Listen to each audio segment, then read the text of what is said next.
Hi, welcome back to my YouTube channel. ಯಾರೆಲ್ಲ subscribe ಮಾಡಿಲ್ಲ ದಯವಿಟ್ಟು ಸಬ್ಸ್ಕ್ರೈಬ್ ಮಾಡ್ಕೊಳ್ಳಿ. ಮೆಂತ್ಯ ಹಿಟ್ಟನ್ನು ಮಾಡೋದು ಅಥವಾ ಬಾಣಂತಿ ಮದುವೆ ಮಾಡೋದು ಹೇಗೆ ಎಂದು ನೋಡೋಣ. ಮೊದಲನೇದಾಗಿ 4 hours ನೆನೆ ಹಾಕ್ಕೊಂಡು ಅದನ್ನು ಚೆನ್ನಾಗಿ ಬೇಯಿಸ್ಕೊಂಡು ರುಬ್ಬಿಟ್ಕೊಳ್ಳಿ. ಅದು ನೈಸಾಗಿ ರುಬ್ಬಿಟ್ಕೋಬೇಕು ನೀವು. ಹಾಗೂ ಬೇರೆ ಏನೆಲ್ಲ ಬೇಕೆಂದು ನೋಡೋಣ. ಇದಕ್ಕೆ ನಿಮಗೆ ಕೊಬ್ಬರಿ ಬೇಕು 1-2 ಕಪ್ಪು. ಹಾಗೆ ಆಲ್ರೆಡಿ ಮೆಂತ್ಯ ಹಿಟ್ಟು ನಾನು ಮಾಡ್ಕೊಂಡಿದ್ದೀನಿ. ಹಾಗೆ 2 ಕಪ್ಪು ಅವಲಕ್ಕಿ, ಹಾಗೆ ಓಲೆ ಬೆಲ್ಲ ಅಥವಾ ಹಳೆ ಬೆಲ್ಲ ಅಂತ ಹೇಳ್ತಾರೆ. ಹಾಗೆ ನಿಮ್ಮ ಹತ್ರ ಡ್ರೈ ಫ್ರೂಟ್ಸ್ ಇದ್ದರೆ ನೀವು ಅದನ್ನು ಸಹ ಆ್ಯಡ್ ಮಾಡ್ಬೋದು. ನೀವು ತೆಂಗಿನಕಾಯಿ ಹಾಗೂ ಅವಲಕ್ಕಿ ಡ್ರೈ ಫ್ರೂಟ್ಸ್ ಇದ್ದರೆ ಅದನ್ನು ಚೆನ್ನಾಗಿ ಹುರ್ಕೋಬೇಕು. ಅದು ಕೆಂಪು ಬಣ್ಣ ಬರುವವರೆಗೂ ಹುರ್ಕೋಬೇಕು. ಅದನ್ನು ತೆಂಗಿನಕಾಯಿ ನಮಗೆ ಏನೆಲ್ಲ ಬೆನಿಫಿಟ್ ಮಾಡುತ್ತೆ ದೇಹಕ್ಕೆ ಅಂದರೆ ರೋಗ ನಿರೋಧಕ ಶಕ್ತಿ, ಚರ್ಮದ ಆರೋಗ್ಯ ಹಾಗೂ ಜೀರ್ಣಕ್ರಿಯೆಯನ್ನು ಸುಧಾರಿಸುತ್ತದೆ.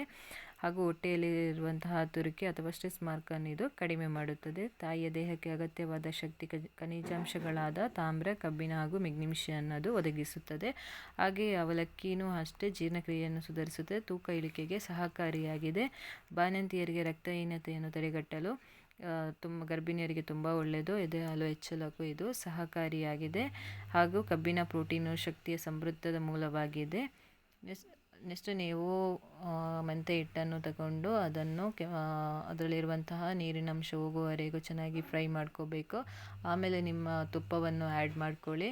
ತುಪ್ಪವನ್ನು ಆ್ಯಡ್ ಮಾಡಿಕೊಂಡು ಏನು ಒಲೆ ಬೆಲ್ಲ ಇರುತ್ತೆ ಅದನ್ನು ತುಂಡು ತುಂಡಾಗಿ ಅದಕ್ಕೆ ಹಾಕಿ ಅದು ಮೆಲ್ಟ್ ಆಗುವ ತನಕ ಚೆನ್ನಾಗಿ ಫ್ರೈ ಮಾಡ್ಕೋಬೇಕು.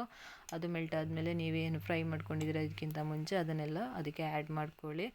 ಸೊ ನಿಮಗೆ ಮೆಂತ್ಯಕಾಳು ಎದೆ ಹಾಲನ್ನು ಹೆಚ್ಚಳ ಮಾಡಲು ತುಂಬ ಸಹಕಾರಿಯಾಗಿದೆ. ಜೀರ್ಣಕ್ರಿಯೆ ಹಾಗೂ ಮಲಬದ್ಧತೆಯನ್ನು ಸುಧಾರಿಸಲು ಸಹಾಯ ಮಾಡುತ್ತದೆ. ಗರ್ಭಕೋಶದ ಆರೋಗ್ಯವನ್ನು ಇದು ಕಾಪಾಡುತ್ತದೆ. ಹಾಗೂ ಓಲೆ ಬೆಲ್ಲ ಇದೆಯಲ್ಲ ಅದು ನಿಮಗೆ ರಕ್ತ ಶುದ್ಧೀಕರಣ, ಲಿವರ್ ಶುದ್ಧೀಕರಣ, ರೋಗ ನಿರೋಧಕ ಶಕ್ತಿಯನ್ನು ಹೆಚ್ಚಳ ಮಾಡುತ್ತದೆ. ಹಾಗೂ ಮೂಳೆ ಅಥವಾ ಗಂಟು ನೋವು ಮತ್ತು ಚರ್ಮದ ಕಾಂತಿಯನ್ನು ಹೆಚ್ಚಳ ಮಾಡಲು ಇದು ಸಹಕಾರಿಯಾಗಿದೆ. ಇದು ದಿನದಲ್ಲಿ ನಿಮಗೆ 1 ಅಥವಾ 2 ಬಾರಿ ನೀವು ತಗೋಬಹುದು. ಇದರಿಂದ ನಿಮಗೆ ದೇಹಕ್ಕೆ ಬೇಕಾಗಿರುವಂತಹ ಅಗತ್ಯವಾದ ಪ್ರೋಟೀನ್ಗಳು, ಖನಿಜಾಂಶಗಳಾದ ಪ್ರೋಟೀನು, ಕಬ್ಬಿನಾಂಶ, ಮೆಗ್ನೀಷಿಯಮ್ಸ್ ಅಂತ ಒದಗಿಸುತ್ತದೆ. Thank you.